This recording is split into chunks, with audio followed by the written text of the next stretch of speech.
ஒரு நேர்மையான தொழிலாளியும் மோசமான முதலாளியும். ஒரு பெரிய நகரத்தின் ஓரத்தில் பல தொழிற்சாலைகள் இருந்த ஒரு பகுதி இருந்தது. அந்த இடத்தில் விஜய் தொழிற்சாலை என்ற ஒரு பெரிய ஆலை இருந்தது. அந்த தொழிற்சாலையின் முதலாளி பெயர் ரகுநாதன். அவரிடம் நிறைய பணம் இருந்தது. பெரிய வீடு, கார், வசதி எல்லாம் இருந்தது. ஆனால் நல்ல மனம் இல்லை. லாபம்தான் முக்கியம், தொழிலாளிகள் எல்லாம் என்னை சார்ந்தவர்கள் என்று அவர் நினைப்பார். அதே தொழிற்சாலையில் முரளி என்ற ஒரு தொழிலாளி வேலை செய்தான். முரளி ஏழைதான், ஆனால் மிகவும் நேர்மையானவன். நேரத்துக்கு வேலைக்கு வருவான். வேலை செய்யும்போது பொய் சொல்ல மாட்டான். பிறரின் பொருளை எடுக்க மாட்டான். வேலை முடியும் வரை பொறுப்புடன் இருப்பான். வேலை என்பது கடவுளுக்கு செய்யும் சேவை என்று அவன் நினைத்தான். மோசமான முதலாளியும் குணம். முதலாளி ரகுநாதன் தொழிலாளிகளை மதிக்க மாட்டார். கூடுதல் வேலை வாங்குவார். சரியான சம்பளம் தரமாட்டார். தவறு இல்லாதவரையும் திட்டுவார்.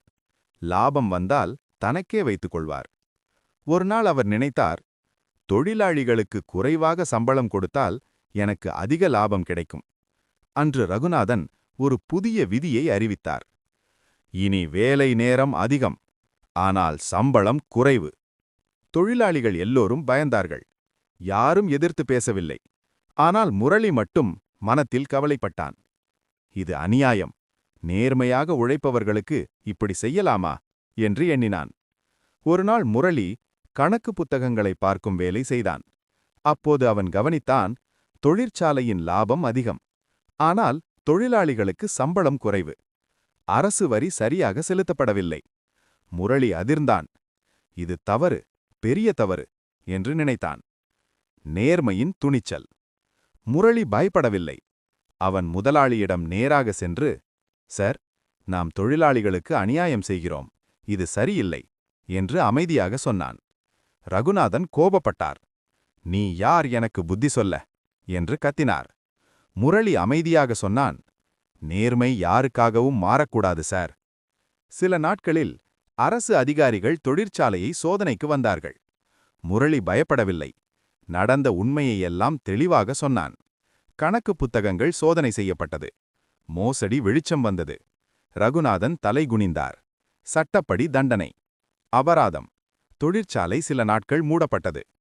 அப்போதுதான் அவர் உணர்ந்தார், நேர்மையை மதிக்காமல் பணம் மட்டும் தேடியதால் இவ்வளவு நஷ்டம். சில மாதங்கள் கழித்து ரகுநாதன் முழுமையாக மாறினார். தொழிலாளிகளுக்கு சரியான சம்பளம், வேலை நேரத்தில் நீதி, அனைவரையும் மதிக்கும் மனம். முரளியை அழைத்து, நீதான் எனக்கு உண்மையான பாடம் கற்றுத்தந்தாய் என்று நன்றி சொன்னார். முரளி இன்னும் நேர்மையாகவே இருந்தான்.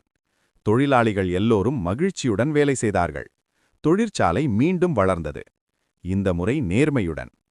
பசங்களா, இதில் நாம் கற்றுக்கொள்ளும் பாடம், நல்ல முதலாளிதான் நல்ல தலைவன்.